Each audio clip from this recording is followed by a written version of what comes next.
আসসালামু আলাইকুম এভরিওয়ান। আজকে আমরা মাছের পেটা দিয়ে বেগুন রান্না করব। তো প্রথমে করে তেল দিয়ে দিলাম। তেলটা গরম হওয়ার পর এটার মধ্যে মাছের পেটা দিয়ে দিব। মাছের পেটাগুলোরে ভালো মতো ভাইজা নিতে হইব। তো মাছের পেটাগুলোরে এমনি রাইখা রাইখা ভাইজা নিব। প্রথমে এক পাশ ভাজা হইলে পরে আমরা মাছের পেটাটা উল্টায় নিয়ে আবার আরেক পাশ ভাইজা নিব। তাহলে ভালো মতো হইব। কারণ কিছুক্ষণ পর একটু লাড়াচাড়া দিয়ে নিতে হইব, তাহলে আরও ভালো হইব।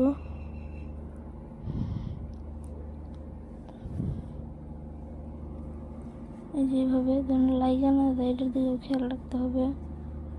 লেগে গেলে কিন্তু পরে মাছের পেটাগুলো গুঁড়ো গুঁড়ো হয়ে যাইব, লেগে যাতে না যায়।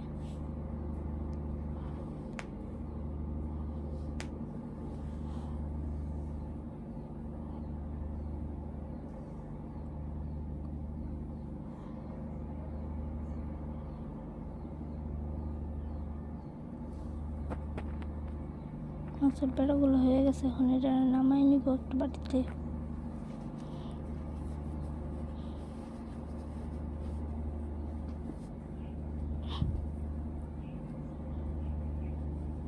তারপর কড়াইয়ে তেল আছে, এই তেলের মধ্যে পেঁয়াজ কুচি দিয়ে দিব,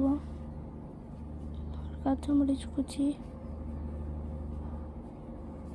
দুটো দিয়ে ভালো মতো নেড়ে চেড়ে নিব।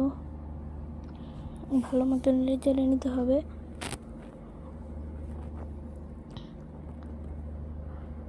যেন পেঁয়াজটা ভালো মতো সিদ্ধ হয়ে যায়।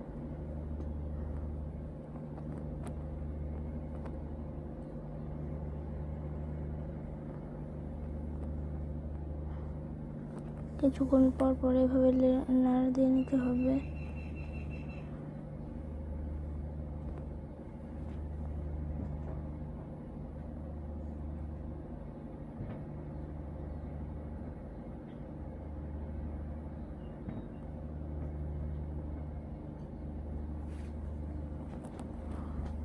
নাড়া দিয়ে রেখে দিতে হবে।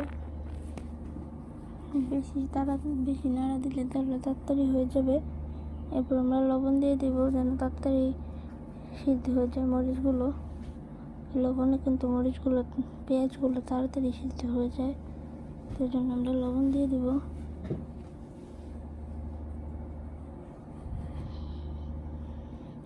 তো লবণ দিয়ে দেওয়ার পর এর মধ্যে দিয়ে দেবো হচ্ছে আদা রসুন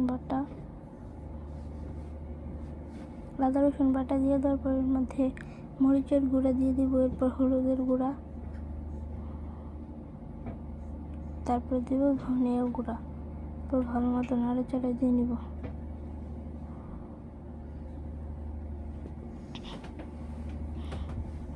এরপর এর মধ্যে একটুখানি পানি দিয়ে দিব ঝোলের জন্য। এরপর ভালো মতো এটাকে নাড়াচাড়া দিয়ে নিব। এরপর এর মধ্যে বেগুনগুলো দিয়ে দেবো। কুচি কুচি করে কেটে রেখেছিলাম, আমি কুচি কুচি করে কেটে রাখা বেগুনগুলো দিয়ে দেবো।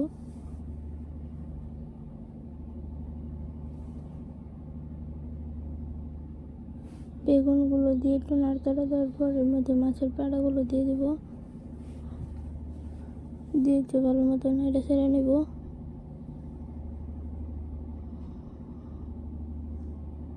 বেগুনগুলোর সাথে মশলাগুলো মিশিয়ে নেব। ঢাকনা দিয়ে ঢেকে দেবো 2-3 মিনিটের জন্য। 2-3 মিনিট পর ঢাকনা উঠে আবার একটা নাড়াচাড়া দিয়ে নেব। পর্যায়ে বেগুনগুলো একটু নরম হয়েছে।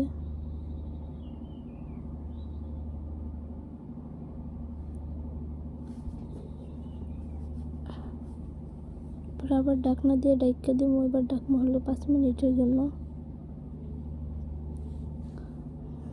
5 মিনিট পর ঢাকনা উঠাইয়া আবার নাড়াচাড়া দিয়ে নিব ভালো মতো। লাইগা যাতে না যায় এটার দিকেও খেয়াল রাখা লাগবো। লাইগে গেলে কিন্তু পরে খাইতে মজা লাগবো না। তো না লাগে যাতে এটার দিকেও খেয়াল রাখতে হইব।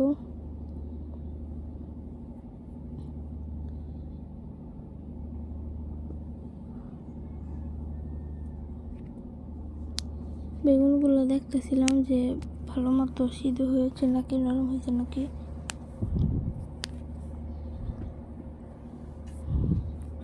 এরপর এভাবে রেখে দেব। এরপর এর মধ্যে জিরা দিয়ে নামিয়ে দেব। ভিডিওটি ভালো লাগলে একটি লাইক দেবেন, চ্যানেলটি সাবস্ক্রাইব করে দেবেন, আমার চ্যানেলের সাথে কানেক্ট থাকবেন, আমার ফেসবুক পেজটি ফলো করে দেবেন। নতুন নতুন ভিডিও পেতে, রান্নার ভিডিও, আমার চ্যানেলের পাশেই থাকবেন। আল্লাহ হাফেজ।